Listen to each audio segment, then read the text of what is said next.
نحمده ونصلي ونسلم على رسوله الكريم اما بعد فاعوذ بالله من الشيطان الرجيم بسم الله الرحمن الرحيم يا ايها النبي صدق الله مولانا ان اللہ وملائکتہ یصلون علی النبی یا ایھا الذین آمنوا صلوا علیہ وسلموا تسلیما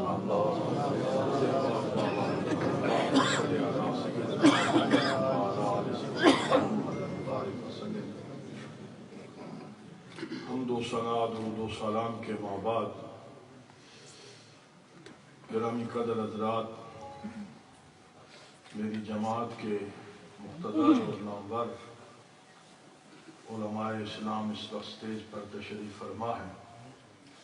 منبر پر آپ سب کے سامنے ہماری جماعت کے سرپرست اعلیٰ سبحان اللہ، ہماری اس جماعت کے بانی جلوہ افروز ہیں۔ انشاءاللہ حضرت قبلہ کا ہی عالی شان خطاب ہم سب نے سننا ہے۔ سبحان، میں صرف 1-2 منٹ میں صرف ایک بات پیش کرنا چاہتا ہوں۔ گرامی قدر حضرات، متنبی قادیان نے جو دعوے کیے ہیں وہ بالعموم عام لوگوں کے سامنے وہ نبوت کا مدعی ہے، لیکن یہ ایک ایسا عجیب گورکھ دندہ ہے، اگر اس کی کتابوں کو پڑھا جائے تو ایسے ایسے دعوے ہیں جس پر انسانی عقل محو حیرت ہے۔ ایک سلیم العقل شخص ایسے دعوے نہیں کر سکتا۔ ہمارے پاس اب وقت نہیں ہے، لیکن ان کا لٹریچر نیٹ پر بھی اویلیبل ہے اور مجھ جیسے لوگوں کے پاس بھی موجود ہے۔ حضرت قبلہ کی جہاں بیٹھک تشریف آوری ہوتی ہے، اس کمرے کے اندر کی پوری کتابیں ساری جلدیں لگی ہوئی ہیں۔ بات کوئی چھپی ڈھکی نہیں ہے۔ کوئی وقت تھا وہ لوگ جھوٹ کے ساتھ اور دجل اور مکر اور فریب اور دھوکے کے ساتھ اپنی بات چلاتے تھے۔ آج یہ بات کھل گئی ہے، بالکل آسان ہو گئی ہے۔ صاف اور سیدھے لفظوں میں جو بھی پیروکار ہیں متنبی قادیان کے، میں اس ذمہ دار سٹیج سے کہنے لگا، اگر تم دیانت کے ساتھ اپنے اس متنبی قادیان کی خود کتابیں پڑھ لو، ہمارا کہا سنا نہ مانو، صدی گزر گئی، اس فتنے کی سرکوبی کے لیے اس شخص نے میدان عمل میں اترا جو طہارت میں، نجابت میں، شرافت میں، علم میں، بزرگی میں، ہر لحاظ میں، نسب میں، حسب میں خاندان بنو ہاشم کا ہاشمی اور حیدری سے جناب سیدنا پیر مہر علی شاہ اس کی گواہی ہے۔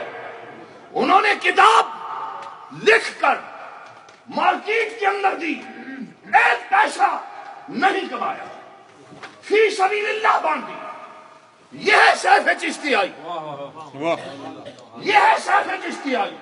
مولانا فضل حق رامپوری نے جب یہ کتاب پڑھی، انہوں نے کہا کہ میں اس دماغ کا شائدائی ہوں جس دماغ سے سیف چشتیائی آئی ہے۔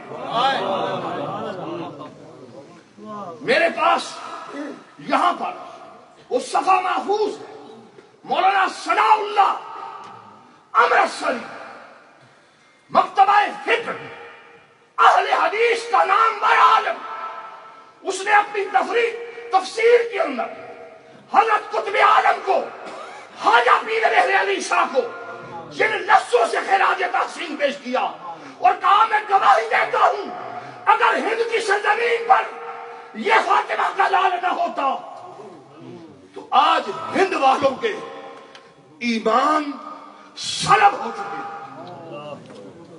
اتنا بڑا فتنہ تھا. اور یاد رکھیے دعوت میری پوری ہو گئی. ان کے 10 سوالات کل کے کل ان کے 100 کے قریب اعتراضات. ساری ہیر پھیر کتنا ہے؟ 100 کے قریب. ان کے سارے سوالات میں نے جوابات لکھ کے رکھے. یہ ایک سوال اور ایک جواب ہے. ایک سوال ایک جواب ہے.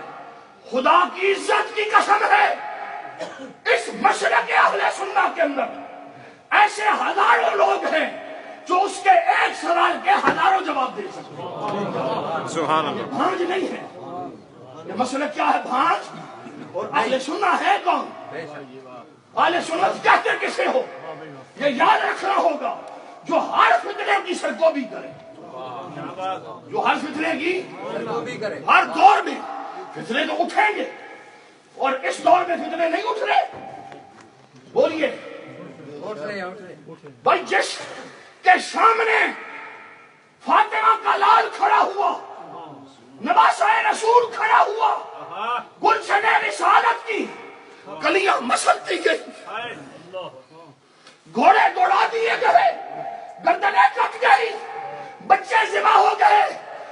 آج بھی کچھ لوگ کہتے ہیں ان کو شواہد مل نہیں رہے کہ یزید نے امر کیا تھا یا نہیں. وقت نہیں ہے. اگر وقت ہوتا میں یہ بھی بتاتا کہ ہر فتنے کی سرکوبی اہل سنت کی ذمہ داری، اور ہم ہر فتنے کی ذمہ داری اٹھاتے ہیں. ہم ہر فتنے کی سرکوبی کی ذمہ داری بولیے اٹھاتے ہیں. جو کہیں بھی جس جگہ پر جو فتنہ برپا کرے گا انشاءاللہ ہمارے قائد سیدنا پیر مہر علی شاہ سبحان اللہ.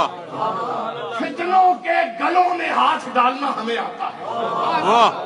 فتنوں کی سرگوبی کرنی ہمیں آتی ہے. جب ہے وقت نہیں ہے میں یہیں پر بات کو ختم کرتا ہوں.